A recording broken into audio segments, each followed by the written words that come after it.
and personnel. Does facility management ensure the availability of qualified personnel and of appropriate facilities and equipment for the timely and proper conduct of the in vitro studies? Ensure that specific training is provided in aseptic procedures and in the handling of biohazardous materials. Ensure that the use of proprietary materials or test kits meets requirements appropriate to their use in a study. Study director is responsible to pay particular attention to the documenting the justification and characterization of the test system and judge the appropriateness of the quality system used by the manufacturer. The responsibility of principal investigator include ensure that the delegated phases of the study are conducted in accordance with the applicable principles of good laboratory practice. Study personnel is responsible to observe the requirements for aseptic conditions, follow the respective procedures in the conduct of in vitro studies to avoid pathogen contamination of the test system, and employ adequate practices to avoid cross-contamination between test systems.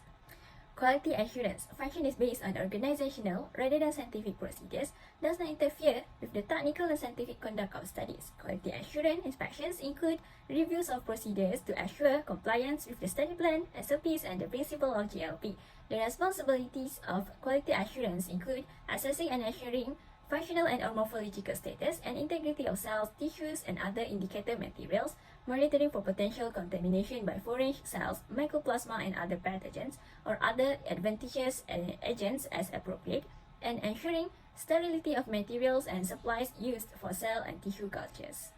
Principle of good laboratories practice number 3 is facilities. Facilities are referred to test facility and test site. Test facility include the persons, premises, and operational units that are necessary for conducting the non-clinical health and environmental safety studies. Meanwhile, test site is the location where the study is conducted. Test site for in vitro studies should be in suitable size for the studies to be performed, adequate degree of separation of the different activities, and others. For in vitro studies, it only occupies limited space for the studies to be performed. There are 4 categories of GLP test facility. They are test system, test item, archive room, and waste disposal. Test system requires sufficient number of room to protect and prevent cross-contamination in between the personnel and environment. Test item separate areas for receipt, storage, and preparation. Archive room is very important to keep and secure of important documents and records. The area is authorized and only person with authorized is allowed to enter the area. Facility of waste disposal are also needed, for example, the storage to keep the waste and transportation procedure for waste disposal. The principle of good laboratories practice is apparatus, materials, and reagents. For in vitro studies, apparatus such as microbalance, micropipettes, and incubators should be located in a suitable place. It has to be calibrated periodically to obtain accurate result of studies. And inspection, cleaning, maintenance, and calibration should be performed and recorded.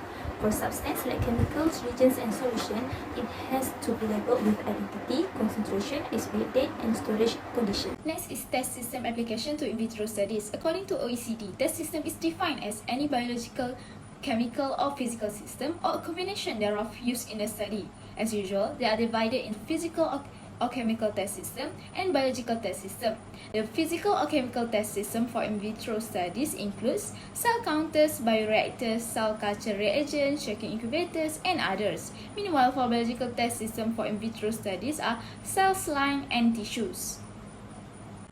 The application of test system principle of GLP to in vitro studies are quite the same, except a few addition and deletion. For physical or chemical test system, they still need to be suitably located, of appropriate design, and adequate capacity. The integrity of this system also should be ensured. On the other hand, for the biological test system, these are also the same like the actual guideline, but with the addition of the principle that are directed towards the cells or tissue culture system, in which the absence of the contamination should be demonstrated, and if any contamination occurs, they should not be used in the studies and should be appropriately destroyed. Besides, the origin of the species of tissue must be documented so that the test facility can trace the lineage of the system. Also, the concern about bedding for animal and the usage of pest control are discarded because they are not related to in vitro studies. Moving on to the other application of GLP principle to in vitro studies, which is test and reference item. Generally, there are no specific requirement for receipt handling, sampling, storage, and characterization for test and reference item that are used in vitro test system beside those listed in the GLP principle.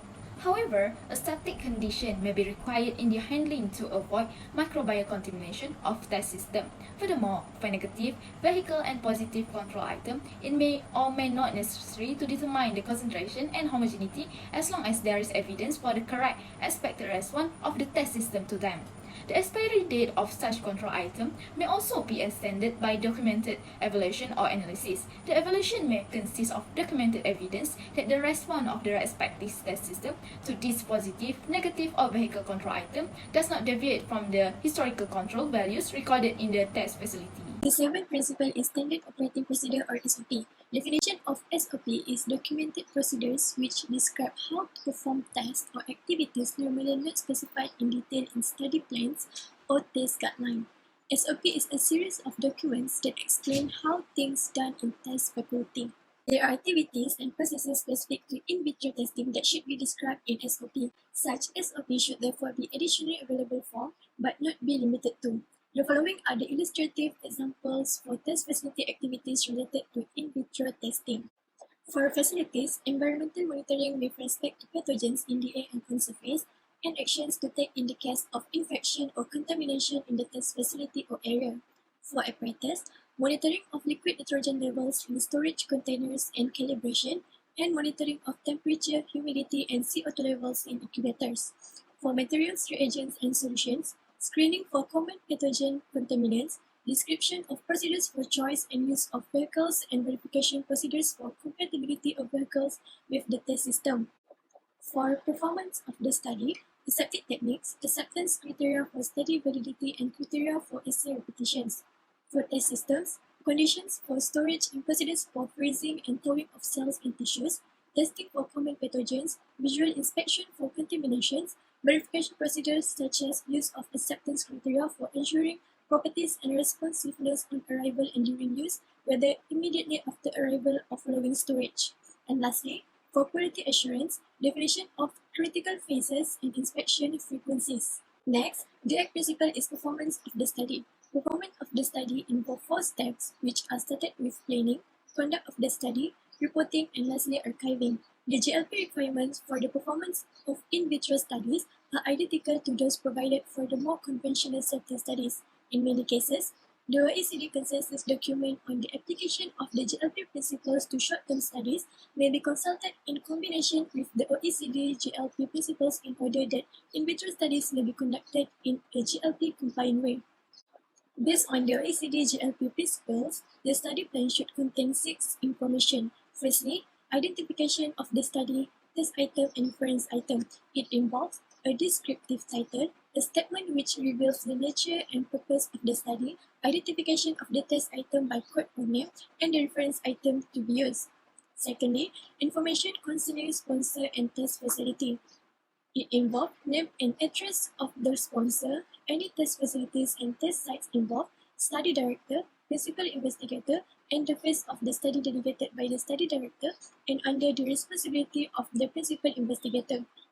Thirdly, dates. The date of approval of the study plan by signature of the study director, the date of approval of the study plan by signature of the test facility management and sponsor if required by national regulation or legislation in the country where the study is being performed. Fourthly, test methods. Reference to the OECD test guideline or other test guideline or method to be used. Fifthly, issues. Characterization of the test system such as the species, strain, substrain, source of supply, number, body weight range, sex, age, and other pertinent information. The method of administration and the reason for its choice. And lastly, the dose levels and or concentration, frequency, and duration of administration or application. And lastly, records, which involve a list of records to be retained. The 9th principles of good laboratory practice are reporting of study results. At laboratory practice are reporting of study results. As you have learned, the final report is produced after the study has completed. The good laboratory practice requirements for the performance of in vitro studies are identical to the conventional safety studies. There are a few things specific to in vitro studies that should be addressed in the final study report, mainly of a scientific, technical nature, such as the requirement for internal controls. It is carried out to control bias and to evaluate the performance of the test system. Some other things that need to be reported are sample size calculation, sample preparation and handling, allocation sequence, randomization and blinding, and also statistical analysis. These need to be addressed for in vitro studies to promote quality and transparency of evidence. It should be conducted concurrently with the test item in all in vitro studies. The 10th and the last principle in good laboratory practice is storage and retention of records and materials. The general retention requirements of the good laboratory practice principles also apply to in vitro studies.